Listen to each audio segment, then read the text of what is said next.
Salam dəyərli müəllimlər, xoş gördük hər birinizi.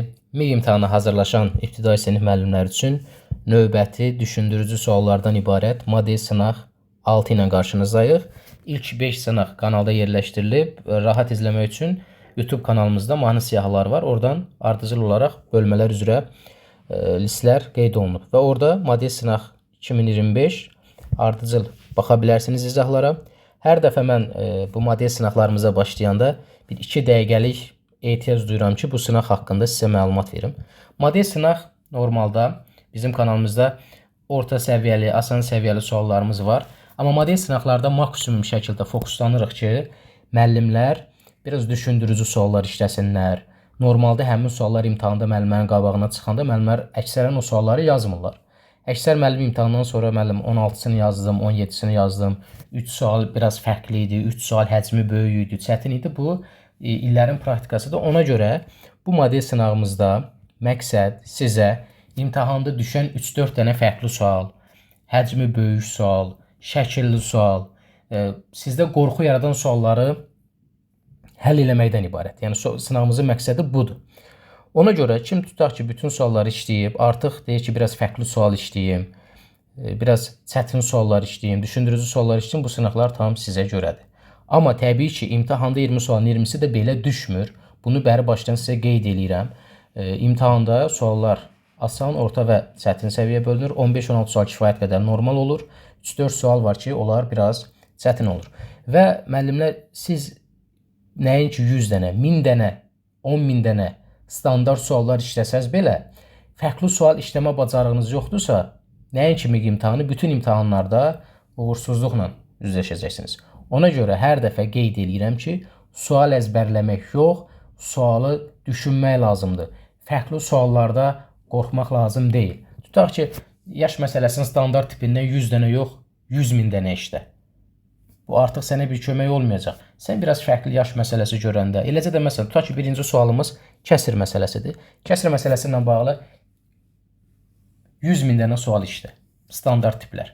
Amma biraz fərqli sual görəndə, orada ilişirsənsə, demək problemlər var. Bax, özümüzü çalışıb ona fokuslamaq lazımdır.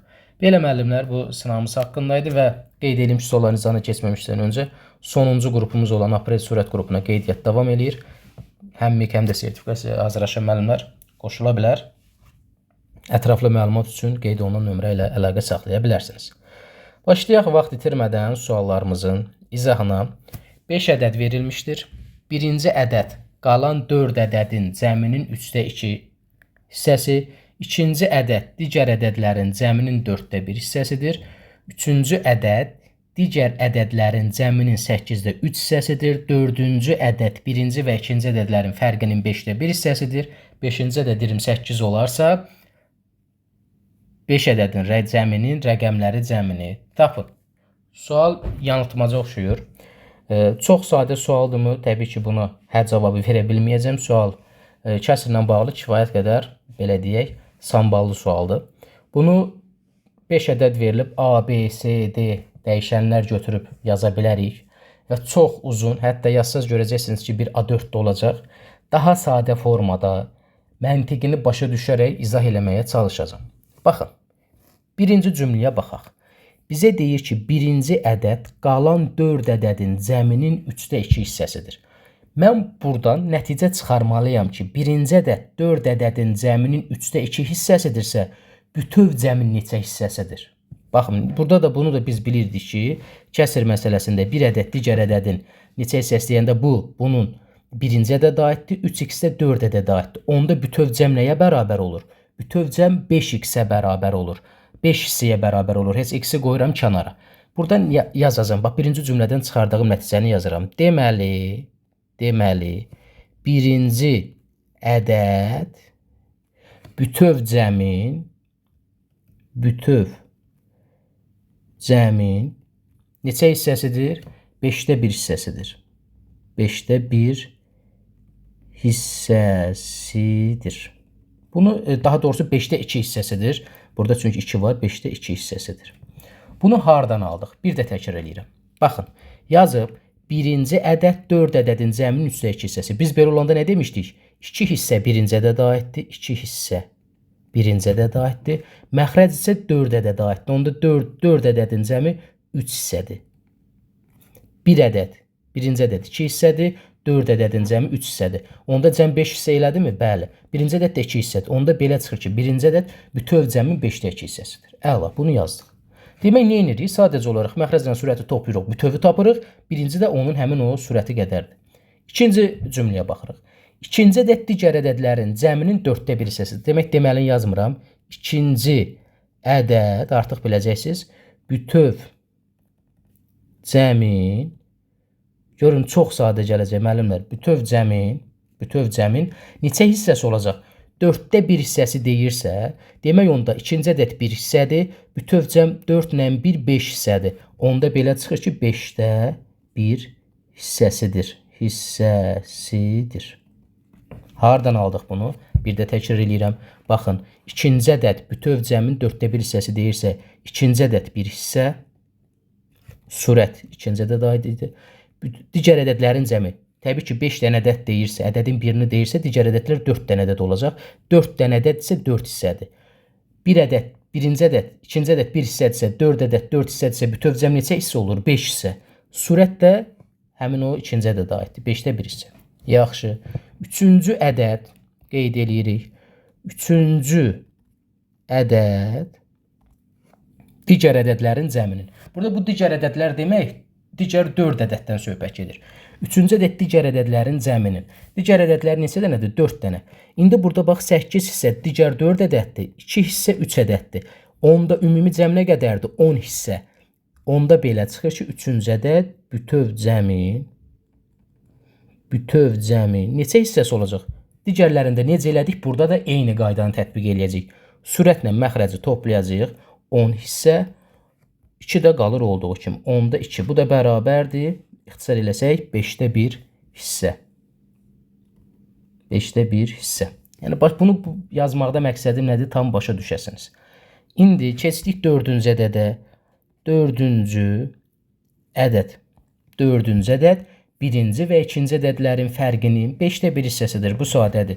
Birinci ədəd bütöv cəmin 5də 2 hissəsidirsə, ikinci ədəd bütöv cəmin 5də 1 hissədirsə, bunların fərqi nə qədər eləyir? Yazıram. 5də 2 çıxılsın 5də 1 vurulsun 5də 1-ə. 5də 1 qalır. 5də 1-i 5də 1-ə vuranda bu eləyir 25də 1 hissə. Əla.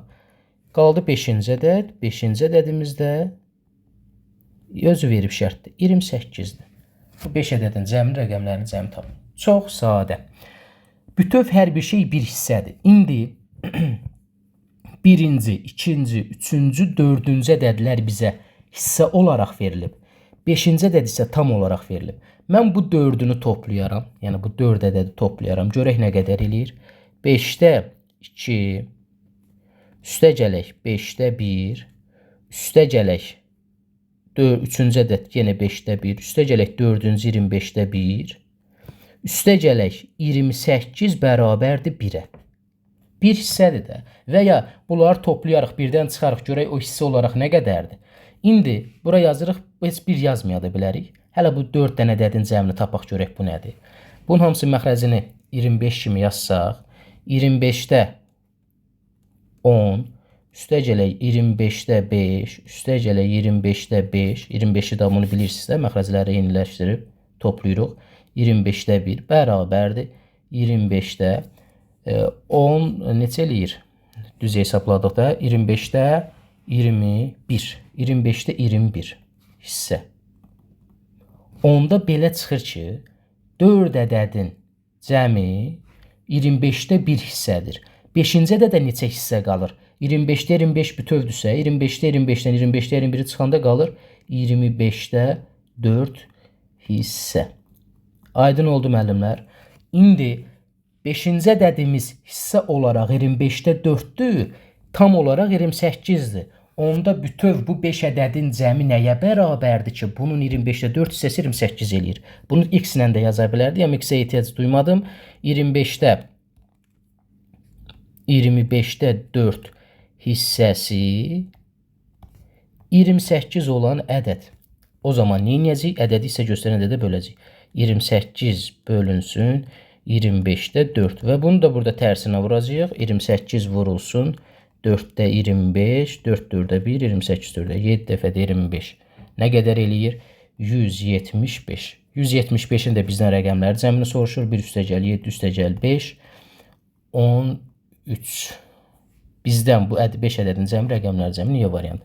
İndi deyəcəksiniz, müəllim, belə də uzun oldu. Təbii ki, sual ona tutaq ki, ambarda 60 meyvə var. Bunun 2də 1 hissəsi daşındı. 60 kiloqram. Bu tipli sualdan deyil. Ona görə bəlli bir həll tələb eləməlidir. Amma bunu ABC ilə yazmaq daha uzun olar, daha sizi çaşdıra bilər. Burada tam açıqlandı. Bunu da bu formada yazmağım məqsədi nədir? Sizə aydın olsun. Bir şey nəzərinizə çatdırın, müəllimlər. Baxın, düşünün. Siz artıq tutaq ki, kəsr məsələsi ilə bağlı bu sualı sərbəst həll eləyib düşünə biləcək səviyyəyə çatmısınızsa, əminliklə deyə bilərsiniz ki, kəsrlə bağlı nə düşsün yazacaqsınız. Amma tutaq ki, ambarda 60 kiloqram meyvə var. Bunun 2də 1 hissəsi daşındı. Nə qədər qaldı? Təbii ki, biz dərsimizdə bunları da öyrədirik. Hər bir şey sıfırdan öyrədilir.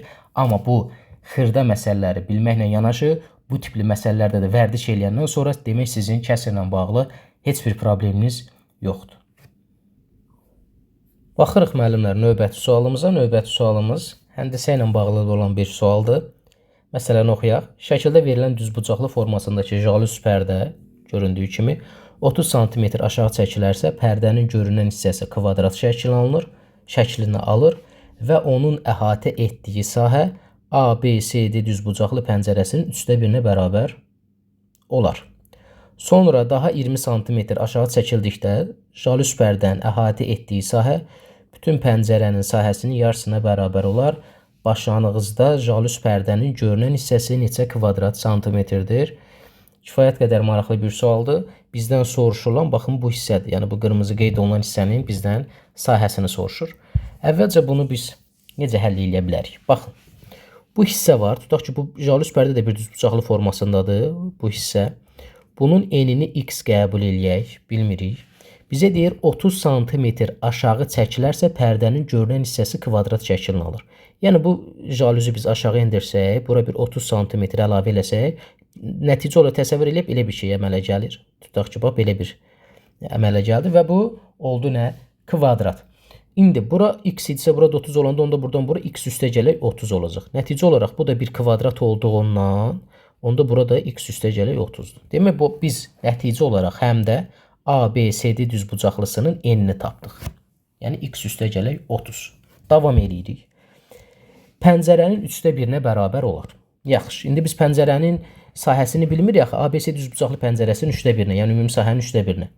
Sonra daha 20 sm aşağı çəkildikdə, buradan təzədən bir də bunu 20 sm aşağı çəkirik. Buradan 20 sm aşağı çəkirik. Nəticə olaraq bura gəlir.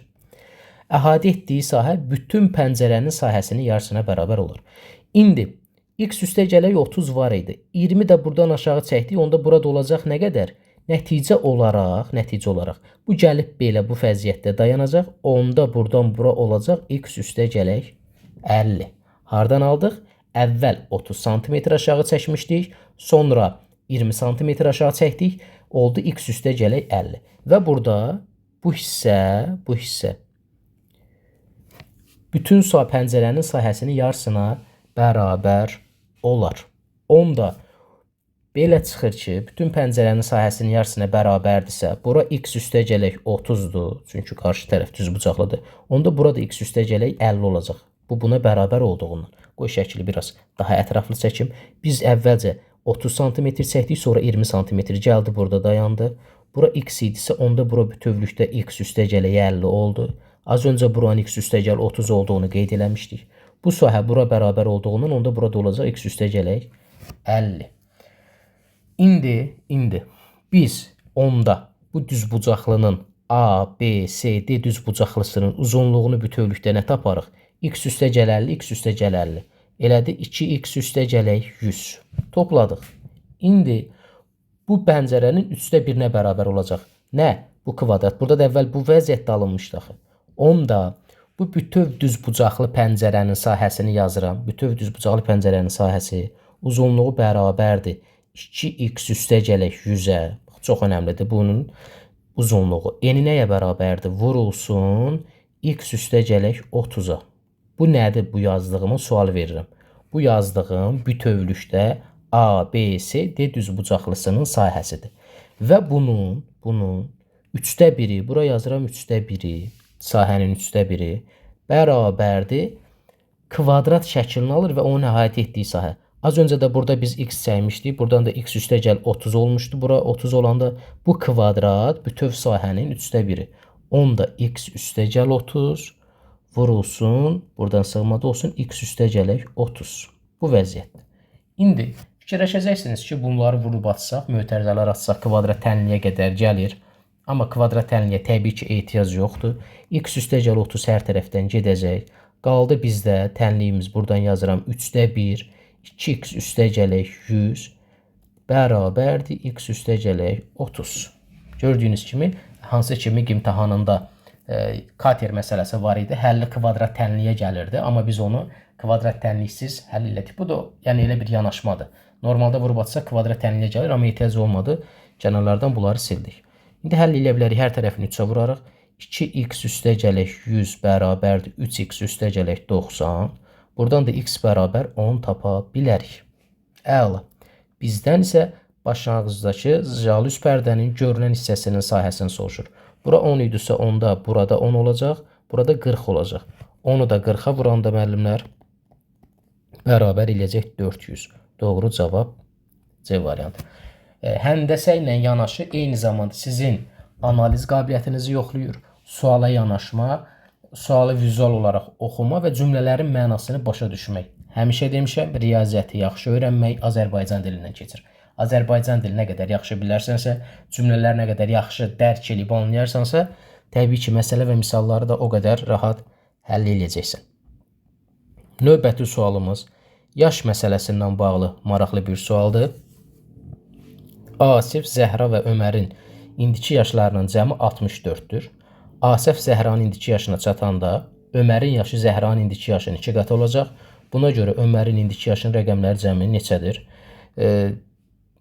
Gözəl sualdır. Çünki burada cəmi bizə bir dənə məlum ədədimiz var. Biz bundan istifadə edib ifadə qurmaq, yaşla bağlı incəlikləri bilmək məcburiyyətindəyik. Kimlərdən söhbət gedir? Asif, baş hərflərini qeyd edirəm.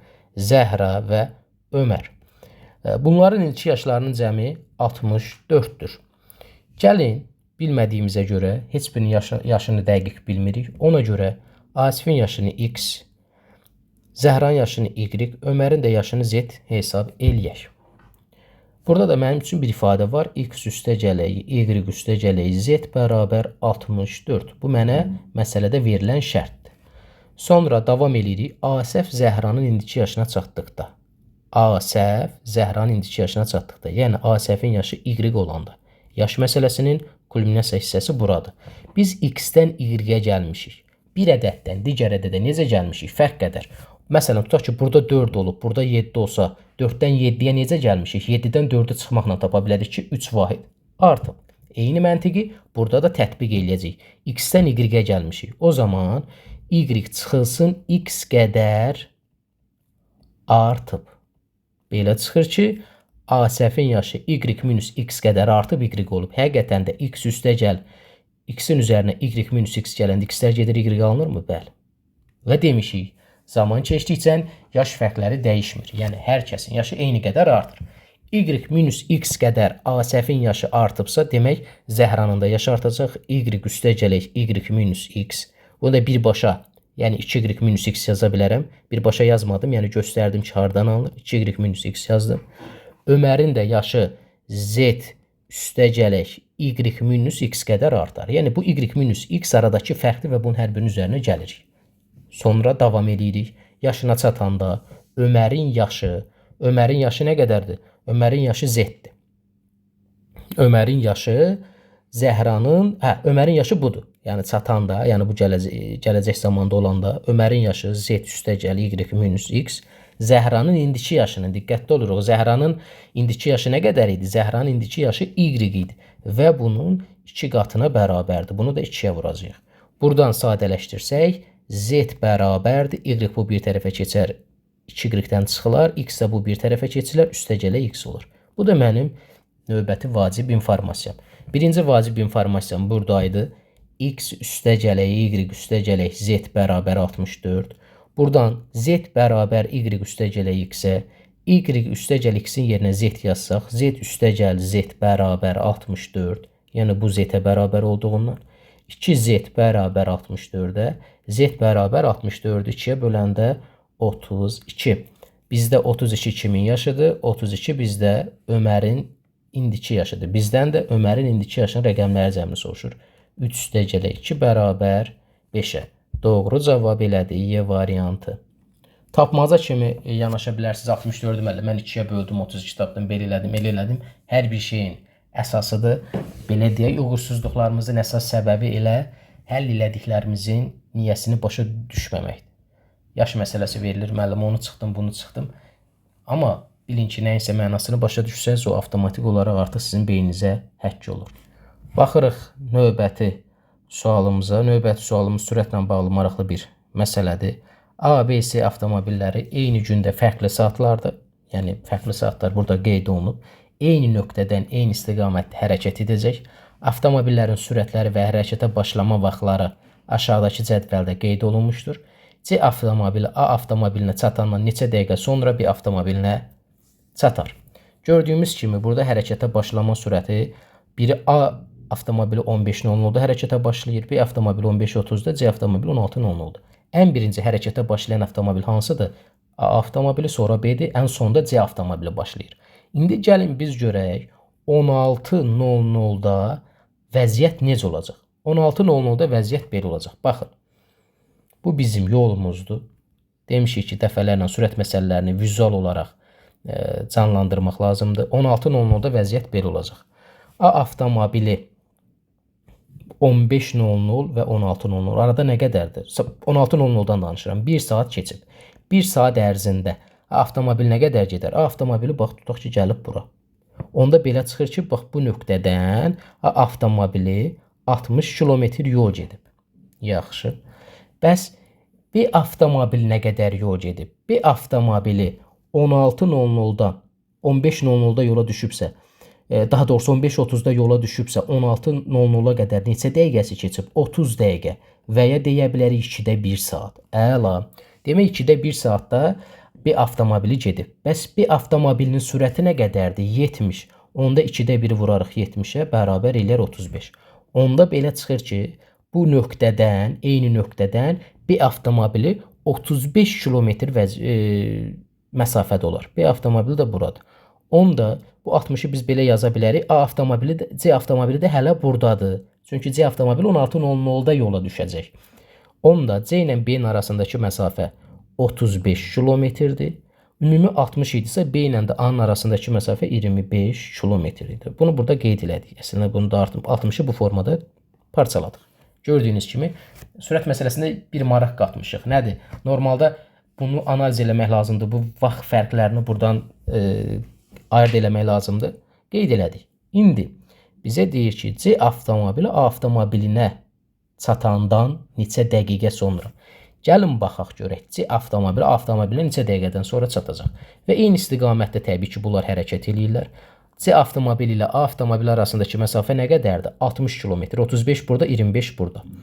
60 kilometr böləcəyik. A avtomobilinin sürəti 60 kilometr bölünsün saatdır. C avtomobilinin sürəti 80 kilometr bölünsün saatdır. Eyni istiqamətli hərəkət olduğundan aradakı məsafə sürətlər fərqinə bölünür. Biz bunu eyni istiqamətli hərəkətdən bilirik. 60-ı böləcəyik bunların sürətlər fərqinə. 80 çıxılsın 60-a. 80 ilə 60-ın fərqi eləyir 20. 60-ı da 20-yə böləndə eləyəcək nə qədər? 60-ı da 20-yə böləndə eləyəcək 3 saat. Demək, 3 saatdan sonra C avtomobili A avtomobilinə çatacaq. Gəlin indi bunu bir də sizə mən şəkli olaraq göstərim. Bu nə deməkdir? Tutaq ki, bu hərəkətə başlama nöqtələri buraydı da tutaq ki. Bax, buradan belə yola düşüblər. Onda artıq 3 saatdan sonra C avtomobili və A avtomobili eyni nöqtədədir. Niyə eyni nöqtədədir? Çünki C avtomobili A avtomobilinə çatıb 3 saatdan sonra. Onda bu nöqtədən C və A avtomobili nə qədər uzaqlaşıb? C avtomobili ümumiyyətlə buradan yola düşür, bu nöqtədən yola düşür və 3 saat yol gedirsə, onda belə çıxır ki, yolun 240-cı kilometrində də 3 dəfə 80 240 kilometr. Onda bu nöqtədən bura qədər 240 kilometrdir. 240 kilometr. Bunu biz C-yə əsasən hesabladıq. Əgər C hansı məsafədə deyirsə, C-nin düşdüyü nöqtədən vurduq. Bunu A-ya görə də hesablaya bilərdik. A-nın 60 kilometri var. 3 dəfə də 60 180 eləyir. 180 üzərinə 60 gələndə yenə 240 kilometr eləyir. Burada bir problem yoxdur. İndi gəlin B-ni hesablayaq. B buradaydı da bayaq 35 kilometr. Bu 3 saatda B avtomobili də gedəcək axı. Və B avtomobilinin getdiyi yol nə qədərdir? B avtomobilinin getdiyi yol 3 saatda 3 dəfə 70-210 kilometr eləyir. Amma diqqətli oluruq. B avtomobilinin 35 kilometri də burada var idi bayaq. Onda belə çıxır ki, B avtomobili 35 ilə 210-u toplasaq eləyəcək nə qədər? 245. Təxmini B avtomobili də burada olacaq 245-ci kilometrliyində. İndi bizə artıq məsafəni müəyyənləşdirdik. Bizə deyir ki, C avtomobilinə çatanda neçə dəqiqə sonra da B-yə çatır. 240 buradadır. 240 buradadır. 245 də buradadır. Arada neçə kilometr məsafə var? Arada 5 kilometr məsafə var. C avtomobilinin sürəti nə qədərdir? 80. B avtomobilinin sürəti nə qədərdir? 70. Biz nə edəcəyik? 5 kilometr böləcəyik. 80 çıxılsın 70-ə. Yəni sürətlər fərqini. Bu da 10-dur. 5-i də ona böləndə eləyəcək 2-də 1 saat. Cavablarda da bizə dəqiqə ilə deyir. 2-də 1 saatımız da 2-də 1 vurulsun. 60 bərabər 30 dəqiqə. Sadəcə olaraq nə etmək lazım idi müəllimlər? Sualı maksimum şəkildə analiz eləmək lazımdır. Baxırıq müəllimlər 5-ci sualımıza. 5-ci sualımız iş məsələsindən bağlıdır. İş məsələsindən bağlı maraqlı bir sualdır. İş yerində ustanın 3 gündə gördüyü işi usta köməkçisi 4 gündə görür. Usta köməkçisinin 3 gündə gördüyü işi şagird 6 gündə görür. Usta köməkçisi və şagird birlikdə bir işə başladıqdan 3 gün sonra usta işdən ayrılır və qalan işi şagird və usta köməkçisi davam etdirir. Usta işdən ayrıldıqdan 3 gün sonra usta köməkçisi də işdən ayrılır və qalan işi şagird daha 6 gün çalışaraq bitirir. Bütövlükdə bu işi usta tək başına neçə gündə bitirir. Bizdə şəxs olaraq kimlər var? Qeyd eləyək. Usta, sonra usta köməkçisi və şagird. Burada diqqət eləsək müəllimlər. Usta köməkçisi 4 gündə bitirdiyi işi, bu bir tərəfdə də yazılıb usta köməkçisinin 3 gündə bitirdiyi işi. Usta köməkçisi 4 gün, usta köməkçisi 3 gün. Bunları biz bərabərləşdirək. Usta köməkçisini ortaq. 3 ilə 4-ü yazanda nə edəcək? Bura 12 gün yazaq.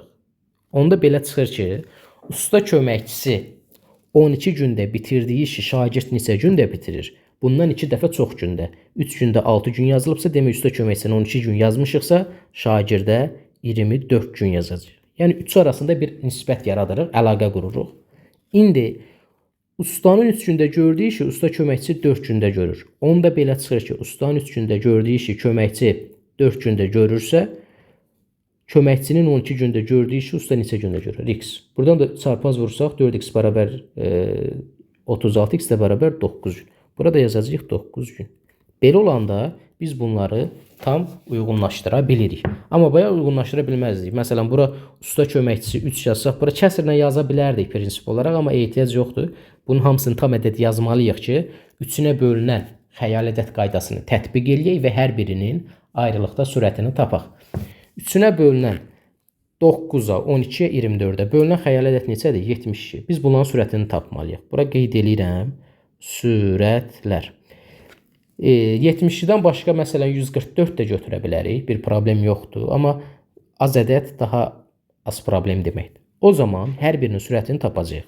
72-ni bölərəm 9-a bərabər eləyər 8. Demək, ustanın sürəti 8-dir. Köməkçinin sürətinə baxaq. 72-ni bölərik 12-yə bərabər eləyər nə qədər? 6. Demək, köməkçinin sürəti 6-dır. Şagirdin sürəti nə qədər olacaq? 72-ni bölərik 24-ə bərabər eləyər 3. Gördüyünüz kimi sürətlə zaman tərs mütənasibdir. Şagird daha gec vaxtda bitirir. Onda demək sürəti azdır. Artıq sürətlər məlumdursa bizim işimiz hazırdır. Bu 70-ni biz xəyal ədəd olaraq götürdük ki, bunların sürətlərini rahat tapa bilək. İndi davam edirik. Bizə deyir ki, usta və usta köməkçisi şagird işə birlikdə başlayır. 3 gün sonra 3 gündə bunları biz işlədirik. 3 vurulsun. 8 üstəgəl 6 üstəgəl 3. Nə qədər eləyir? 6, 3, 9, 17. 17-ni 3-ə vuranda elədi 51 iş. 51 iş görülüb. Görülüb. Sonra davam edirik. Usta işdən ayrılır. Qalan işi, artıq usta çıxdı. Qalan işi şagird və usta köməkçisi davam elətdirir. İndi usta işdən ayrıldıqdan sonra 3 gün sonra usta köməkçisi də. Demək 3 gün bunlar usta köməkçisi və şagird birlikdə işləyir. Ona görə 3-ü bunların sürətləri cəminə vururam. Usta köməkçisinin və şagirdin sürətləri cəminə vururam. 9 dəfə 3 eləyir. Nə qədər? 27 iş görülüb. Usta köməkçisi də işdən ayrılır və qalan işi şagird daha 6 gün çalışaraq. Şagirdin sürəti nə qədərdir? Şagirdin sürəti 3-dür. 6 gündə çalışdığına görə 6 vurulsun 3 bərabərdir 18 iş. İndi gəlin biz işimizin ümumi miqdarını tapaq. Bu qədər iş görülübsə, buraya yazıram iş görülüb. 51 üstəgələ 27 üstəgələ 18 bərabər edir 96 iş. Demək bu üçünün birlikdə başladığı işin miqdarı 96 imiş. Bizə deyir ki, bütövlükdə bu işi usta tək başına neçə günə görür? Ustanın sürəti nə qədərdir? Ustanın sürəti 8-dir. 96-nı da bölərik 8-ə, bərabər eləyər 12. Doğru cavab müəllimlər elədi. D variantı. Yəni siz iş hovuz məsələlərində bizim dərslərimizdəki xəyal ədəd qaydalarına baxsanız, bu məsələdə bir probleminiz qalmayacaq. İndi isə müəllimlər keçək növbəti sualımıza. Növbəti sualımız həndəsə ilə bağlı olmalıdır. Bəli, həndəsə ilə bağlı maraqlı bir sualdır. Demək, şəkildə tərəflərinin ölçüləri verilən və bir-biri ilə kəsişən 3 kvadrat göstərilmişdir. Sadəcə 2 kvadratın üst-üstə gəldiyi hissələr kəsilib atılır. Gördüyümüz kimi 9 ilə 8-in bu hissələri üst-üstə düşür. Burada kəsildi, atıldı. Tərəfi 3 olandan 9-un bu hissəsi üst-üstə düşülür, kəsilib atılır. Burada məsələn bu kəsilib atılmır. Çünki burada 3 hissə üst-üstə düşür. Tamam. İndi bu vəziyyətdə ən böyük kvadratın sarı hissəsinin sahəsi, gördüyümüz kimi sarı hissə var. Ən böyük kvadrat tərəfi 9 sm olan kvadratdır. Kənarı 8 sm olan kvadratın mavi hissəsinin sahəsinin neçə kvadrat santimetr böyükdür? Çox maraqlı bir sualdır. Bunu rahat yazmaq üçün biz burada şərt olaraq adlandırmalıyıq. Onda tərəfi böyük olan kvadratın bu sarı hissəsini A ilə işarə eləyirəm. Buradakı bu hissəni B ilə işarə eləyirəm. Bax, bu hissəni C ilə işarə eləyirəm. B dediyimiz haradır? Bilirsiniz müəllimlər? Baxın, bax, bu ağ hissə deyək də. Bax, bu ağ hissə. Yaxşı, bu hissəni, sırf bu hissənin sahələrini mən D ilə işarə eləyəcəm. Bura D-dir. Bu 8-in digər hissəsini, mavi hissəsini isə nə ilə işarə eləyəcəm? Buranı da işarə eləyəcəm Y ilə. Aha, buranı da Y ilə işarə elədik. İndi bizdən soruşulan nədir? Ən böyük kvadratın sarı hissəsinin sahəsi, kənarı 8 olan mavi hissəsinin sahəsindən neçə kvadrat böyükdür? Tamam. Baxaq. Bu tərəfi 8 olan kvadratın mavi hissəsi nəyə bərabərdir? Yazıram bura mavi hissə. Bərabərdir Y üstəgələ hissə. Gördüyümüz kimi. İndi bizdən soruşulan nədir? Bizdən soruşulan sarı hissə A-dır. Məsələn, mən sənə deyirəm ki, 8 5-dən nə qədər böyükdür? 8-dən 5-i çıxırsan. İndi sarı hissədən bu mavi hissəni çıxacaq görək nə qədər böyükdür. A çıxılsın, Y üstəgələ hissə. Bu da bərabərdir. A çıxılsın, Y çıxılsın C. Bu bizdən istəniləndi müəllimlər. Bir də təkrar edirəm, bu bizdən istəniləndi. Davam edirik. İndi gəlin burada verilənləri yazaq. Gəlin bu tərəfi 9 sm olan kvadratın sahəsini yazaq. Bu 9-un sahəsi nə qədər edir? 81-dir. 81 indi bu bütün hissələrin cəmidir də hamısı. Hansılar var burada? A var, üstəgələk B var, üstəgələk C var, üstəgələk D var, bərabərdir 81. Yəni bu tərəfi böyük olan kvadratın sahəsini yazırıqsa, bunun içərisindəki bütün hissələrin sahələri cəmidir də. Yazdıq. Yaxşı. Tərəfi 8 sm olan kvadratın tərəfini yazaq. Y üstəgələk C üstəgələk D bərabərdir 64. Çünki bu hissənin və bu hissənin cəminə bərabərdir. İndi ən kiçik tərəfi 3 sm olan kvadratın sahəsi nəyə bərabərdir? C üstəgələk B bərabər 9. Bunları yazdıq. Əla. Bunların da yazılmağını hardan alındığını bildiniz. İndi bu birinci və ikincini tərəf-tərəfə çıxsaq, birinci və ikincini tərəf-tərəfə çıxsaq nə alacağıq? C-lər gedir, D-lər gedir. Qaldı A üstəgələk B çıxılsın Y bərabər 81-dən 64-ü çıxanda nə qalır? 81-dən 64-ü çıxanda qalır 11-dən 4, 7 qalır, 17 qaldı. Bu bir tərəfdə olduğunu da bu üçüncündə yazıram olduğu kimi. C üstəgələk B bərabər 9-a. İndi təzədən bunları bir də tərəf-tərəfə çıxsaq, B-lərimiz gedəcək.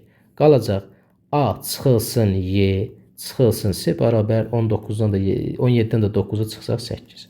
A çıxılsın Y, çıxılsın C.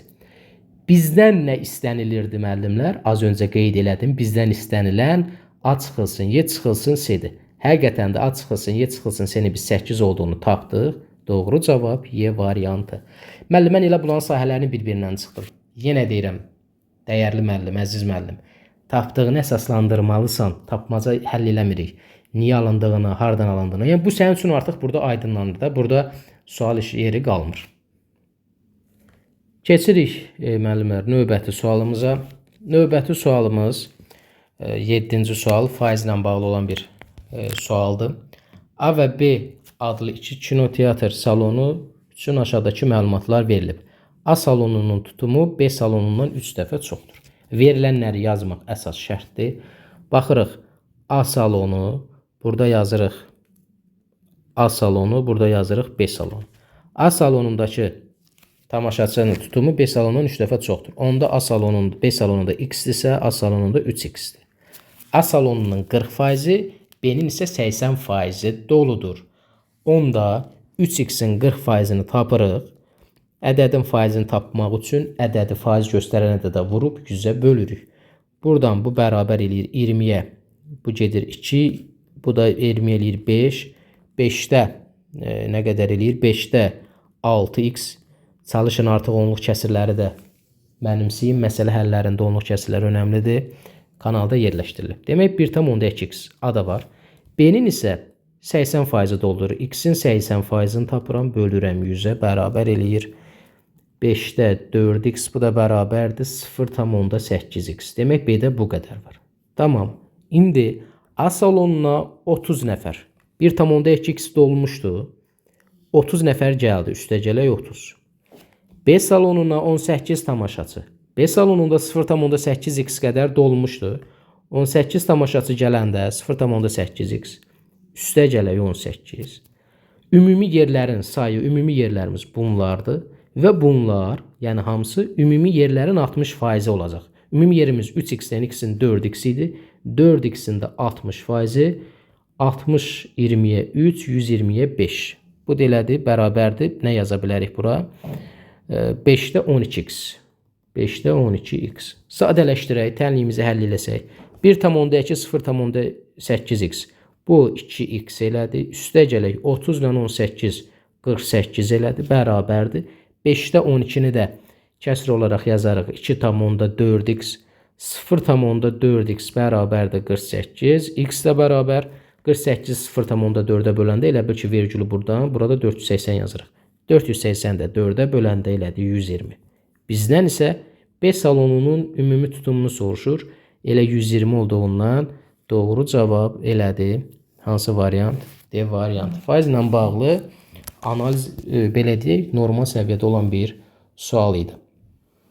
Növbəti maraqlı bir sualımız 8-ci sualdır. Həqiqətən də çox maraqlıdır. Yəni siz bu illərin təcrübəsinə əsaslanaraq deyirəm ki, bunu görsəz əksər müəllimlər yazmaz. Bəlkə də elə indi də yazmadınız. Ötürdünüz. Yəni yazmaq başqa, ümumiyyətlə baxmazsınız. Yazmaq yenə cəhd eləmək başqa bir şey.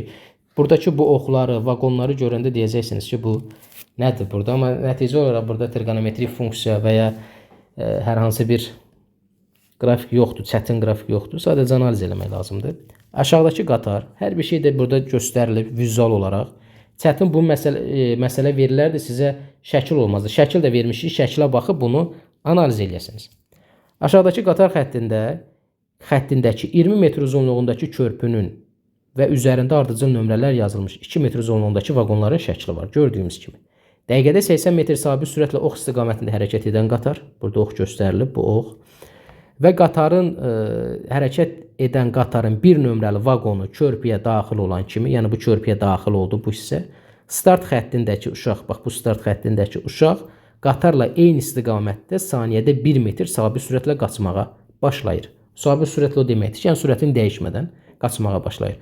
Buna görə uşaq ən qısa yolla qaçaraq körpünün finiş xəttinə çatdıqda, yəni ən qısa yol nə deməkdir? Burada bu da sizi çaşdıra bilər, amma çaşdırmasın. Biri var, məsələn, bu zigzag gedər və yəni bura gələ, buradan belə dönür. Ən qısa yol bu olacaq da, buradan elə düzünə bu yolu getmək. Bitdi.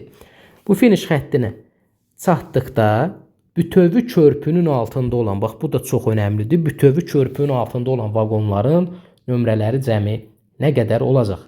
Bütövi nə deməkdir? Bütövi körpünün altında olacaq vaqon o deməkdir ki, məsələn, bir nömrəli vaqonun uc hissəsi buradan çıxıbsa, bu artıq sayılmayacaq və ya tutaq ki, 4 nömrəli vaqonun hissəsi çölüb biraz belə deyək də, sonu buradan çölə qalıbsa, bu sayılmayacaq. Bütövi, yəni 2-3 bütövi tam 20 metrin aşağısında olsun. Əvvəlcə gəlin burada nəyi hesablayaq? Biz görək ki, bu uşağın sürəti nə qədərdir? Sürəti saniyədə 1 metr, yəni 1 metr bölünsün saniyədir. Bəs məsafəsi nə qədərdir? Uşaq gedəcəyi yol nə qədərdir? 20 metr. Görək uşaq bu start xəttindən finish xəttinə neçə saniyəyə gedəcək? Gözəl. 20 metri bölərik 1-ə bərabərdir 20 saniyə. Əla. İndi uşaq bura çatdı. Bizə də deyir ki, finish xəttinə çatdıqda, körpünün finish xəttinə çatdıqda, yəni 20 saniyədən sonra biz görək ki, 20 saniyədən sonra vaqonlar, qatar nə qədər yol gedəcək. İndi qatarın sürəti nə qədərdir? Qatarın sürəti isə dəqiqədə 80 metr. Burada saniyə olduğundan biz bunu tənasüblə həll edə bilərik. Yəni qatar 60 saniyədə 60 bura qeyd edirəm. 60 saniyədə nə qədər gedir? 80 metr gedibsə 20 saniyədə neçə metr gedəcək? X metr gedəcək. İndi bunu rahat. Bu tərəfi 3-ə bölmüşüksə, sadə bir qayda demişəm, bu tərəfi 3-ə böləcək. Onda belə çıxır ki, qatar nə qədər yol gedib? X bərabərdir 3-də 80 metr. Bunu da qarşı kəsrə çevirsək 26,3 metr. İndi bu nə deməkdir? Demək, bizim bu qatarımız, bax bu gördüyümüz bu qatar 26,2 metr yol gedib. Bu 26,2 metr yol gedibsə, bunun neçə metri bu 20 metrlik körpünün altında qalacaq? Bunu tapırıq. 26,2-dən çıxacaq 20 metr bərabərdir 6 tam qarşı kəsirlərə aid də nümunə deyə bilərik ki, yəni sırf birbaşa sizə qarşı kəsirlər də öyrədirik. Bu məsələdə 6,2 metr çölə çıxın. Əla, bu çox önəmlidir müəllimlər. Bax, kulminasiya nöqtəsi buradır. Demək, qatarların 6,2 metr çölə çıxıb. Qatarların uzunluğu nə qədərdir burada? Bizə şərtdə verib. Qatarların uzunluğu 3 metrdir. Demək, onda belə çıxır ki, bizim birinci qatarımız, ikinci qatarımız nə qədər edirik? Birinci qatarımız 3 metrdir. 3 metr. Üstə gələk 1 metr aradakı məsafədə var. Və bu nə qədər eləyir? 3 ilə 1, 4, üstə gələk 2,3-də 1 metr. Aha, onda bura neçə qatar düşəcək? Birinci qatar, ikinci qatar. Yəni, bax, burada bu sarı qatar var. Ha, bax, diqqətli eləyəcək. Birinci qatar tam çıxıb çölə, qırmızı qatar. Aradakı 1 metr məsafəndə gəlirik 4 metr. Demək, sarı qatardan da 2,3-də 1 metr çöldə çıxıb. Nəticə olaraq, sarı qatar burada belə dayanıb da, sarı qatarın müəyyən bir hissəsi çöldə çıxıb. Demək, müəyyən bir hissəsi, yəni belə deyək də, 2,3-də 1-dirsə, 3-də 4 metri içəridə qalıb. Amma bizə şərtdə bunu demir ki, şərtdə deyir bütövü. Demək onda ikinci vaqonu və birinci vaqonu saymırıq. Biz sayacağımız vaqonlar hansı olacaq?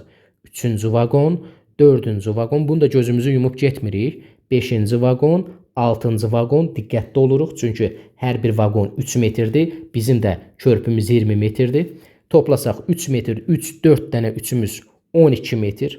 Hərəsinin arasında 1 metr məsafə varsa 1, 1, 1. Nə qədər eləyir? 1, 1, 3. Elədi 12'nin üzərinə 3 gələndə elədi 15 metr. İspat edirəm sizə.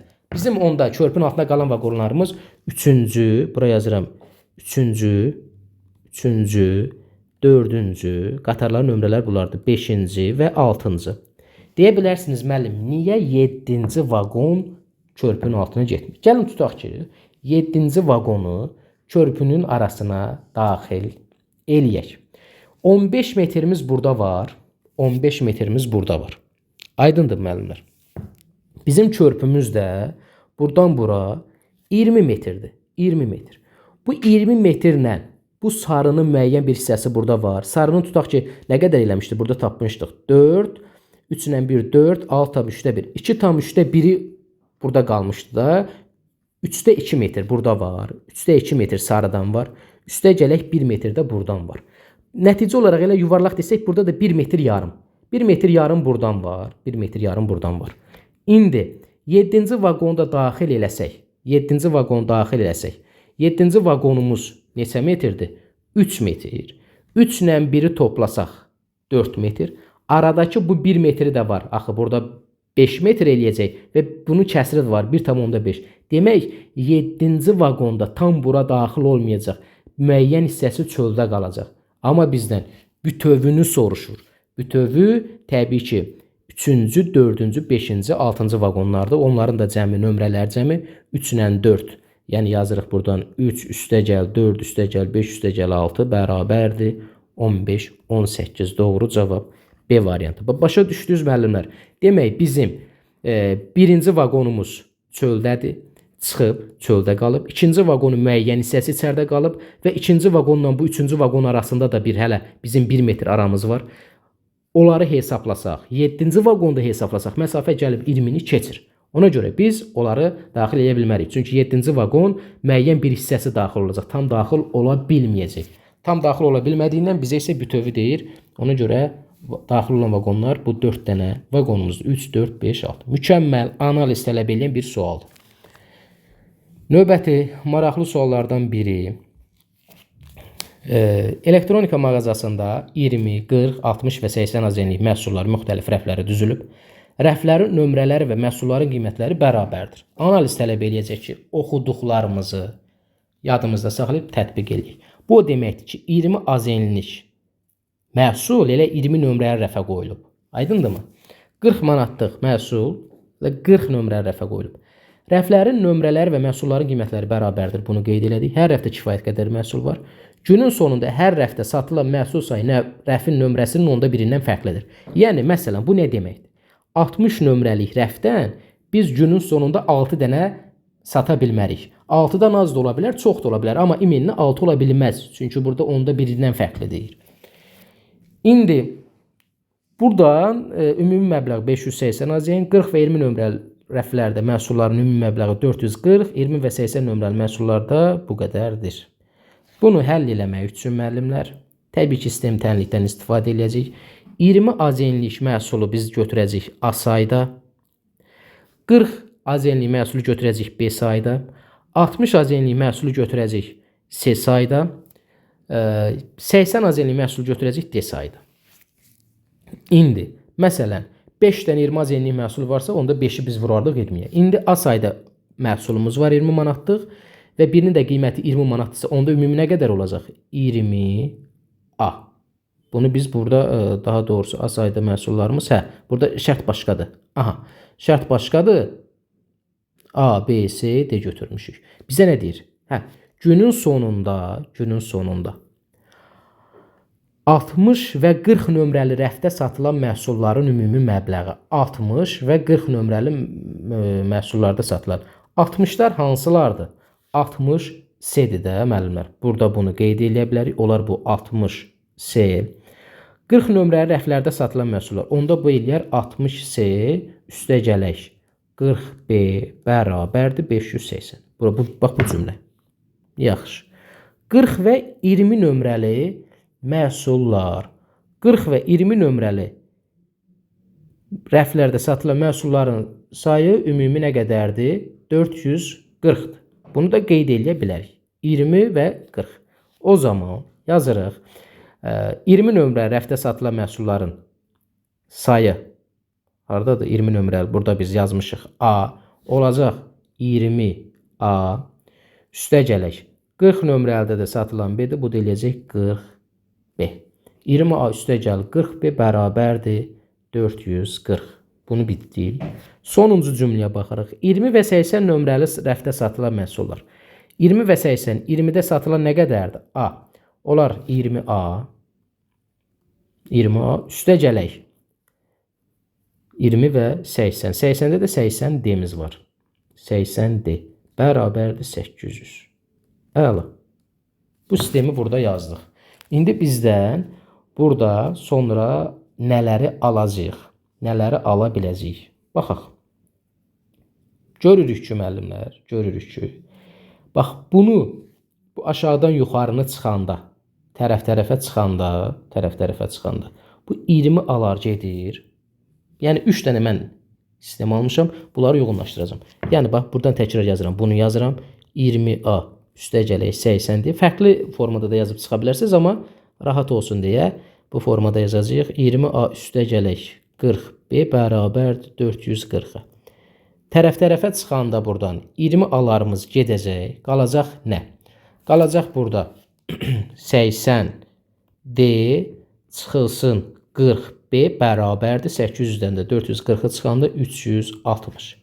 Və sonra ən sonda nə qalmışdı bizdə? Birinci qalmışdı da. Birincimiz də nə idi? 60C üstəgələk 40B bərabərdir 580. Düzmü yazdıq? Bəli. İndi müəllimlər, burada tərəf-tərəfə çıxanda və ya biz tərəf-tərəfə çıxmırıq, toplayacağıq. Çünki biri mənfidir, biri müsbətdir. 40B'lərimiz gedəcək, qalacaq 80D üstəgələk 60C bərabərdir 940. Hər tərəfini 20-yə böləndə 4D üstəgələk 3C bərabərdir 47. Bunu bu formada yazdıq. İndi müəllimlər, bu formada yazandan sonra biz burada seçim eləyəcəyik. C və D-lərə seçim eləyəcəyik. Bura yazıram. D və C. D və C. Burada C nə ola bilər? 1 ola bilərmi? C 1 olsa 3 dəfə 1, 3. 47-dən 3'ü çıxanda 44 qalır. 4-ə bölünür. Onda D alınır 11. Əla. 2 ola bilməz. Baxın məsələn. 2 dəfə 3, 6. 47-dən 6 çıxanda 41 alınmır. 3 dəfə 3, 9.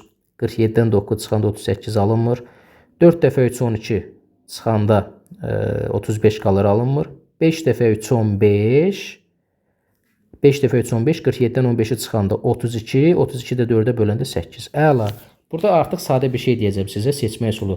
1, 4, 4'ü artırırıqsa, buranı 4 artıracaqsan 9. Buranı 3 azaldacaqsan eləyəcək 5. Sonra bunu 4 artıracaqsan eləyəcək 13. Bunu 3 azaldacaqsan eləyəcək 2. Yəni C 13 olanda D 2 ola bilər. Məsələn, həqiqətən də yoxlayaq. Baxın, C 13 olsa 3 dəfə 13 eləyir 39. 8 qalır, 8 də 4-ə 2 dəfə. İndi D və C-nin aldığı qiymətlər bunlardır. İndi biz bunu bir-bir yoxlayacağıq. Bir-bir bunları yoxlayacağıq. Qoy buradan bunları yazaq. D və C-ni yazaq. D və C. Aldığı qiymətlər D-də 11 olanda C-də 1 olur. D-də 8 olanda A-da 5 olur. D-də 5, C-də 5 olur. Sonra D-də 5 olanda C-də 9 olur.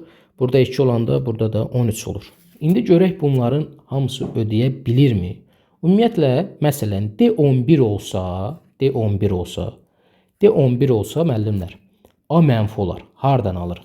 Bu sistemin 3-cü tərəfi var. D-ni 11'ə vuranda 880 eləyir. 880-dən 880 çıxanda mənfi eləyir. Mənfi burada necə alına bilər? Saydan danışırıq. Demək, birinci cütümüz ola bilməz. İkinci cütə baxırıq. 8-5 cütünə. D8 olsa, müəllimlər, burada D8 olsa, D8 olsa, D-ni gəlin 8-ini hesablayaq. D8 olsa, görün necə maraqlı nümunə var. 20A üstəgələk 8 dəfə 5 400 bərabərdir 800. 20A bərabərdir 400-ə, A da bərabərdir 20-yə. Ana buradan biz nə tapırıq? 80-i də düz tapdıq. Bax 8 dəfə 5. Amma müəllimlər belə yox. Bax belə tapmağa heç ehtiyac yoxdur. D8 ola bilməz ümumiyyətlə. Niyə ola bilməz? D8 olsa biz burada bir dənə şərt qoymuşuq. Günün sonunda hər rəfdən satılan məhsulun nömrəsi 10-dan birindən fərqlidir. Və 80-in 10-dan biri 8 eləyir. 8 8-dən fərqli olmur. Demək 8 ola bilməz. Bu cüt buna görə ola bilməz. Bu 5-9 cütünə baxacaq. Gəlin 2-13 cütünü də araşdıraq. Bizdə burada yazılıb 13. Əgər C13 olsa, onda da B mənfi olacaq. Çünki C13 olsa, baxın C13 olsa, C-ni 60-ı 13-ə vuranda 6 dəfə 13 18 780 780-dən 580-dən 780 çıxanda mənfi olur. Demək onda da B mənfi olacaq. Artıq bu cütdə olmayacaq. Bir dənə qaldı bizdə. D bərabərdir 5 olanda C də bərabər 9 olacaq. Bizdən isə soruşur ki, müəllimlər, 60 nömrəli rəfdən satılan məhsul sayı, 60 nömrəli rəfdə satılan məhsul sayı C idi, yəni 9. 80 nömrəli məhsul sayına nə qədər çoxdur? 80 nömrəlidə də D idi 5. 9 da 5-də nə qədər çoxdur? 4. Doğru cavab C variantı. Yəni bunu da həll eləsə sizin hər hansı bir ədəd məsələsini analiz eləməkdə bir probleminiz yoxdur demək. Növbəti həndəsə ilə bağlı maraqlı bir sualdır. Aşağıda böyük üçbucaq kiçik və bərabər üçbucaqlardan təşkil olunmuşdur və perimetri 52 sm-dir. Həmin kiçik üçbucaqlardan qara rəngli boyananların perimetrləri cəmi neçə santimetrdir? Kiçik üçbucağın tərəfləri kənarda verilib və gördüyümüz kimi bu kiçik üçbucağımız nədir? Bu kiçik üçbucağımız bizim üçün bir bərabər yanlı üçbucaqdır. İndi bu məntiqə əsasən müəllimlər, bu məntiqə əsasən biz nə edəcəyik? Bu üçbucaq burada düzülüb A tərəflərini yazdıq. Buralar B, B, B, B. Eyni məntiq burada da yenə A. Onda perimetri 52-dirsə neçə dənə var? 1, 2, 3, 4, 5, 6, 7, 8 A üstə gələk 4 dənə B bərabər 52 sm. Buradan 2A hər tərəfini 4-ə bölsək, B bərabər 52-ni də 4-ə böləndə 13 sm. Bu 2A üstə gələk B nədir? Bir növ həndəsədən daha çox ifadə qurmaq bacarığıdır. Bu verilən balaca bir üçbucağın perimetri. Balaca verilən üçbucağın perimetri də 2A üstə gələk B-dir. Bizdən isə bunu soruşur, sadəcə elə bil burada tərsinə çevrilib eyni bərabər üçbucaqlardan söhbət gedir. Onda bunun birinin perimetri 13-dür. Neçə dənə qara üçbucaq var? 1, 2, 3, 4, 5, 6.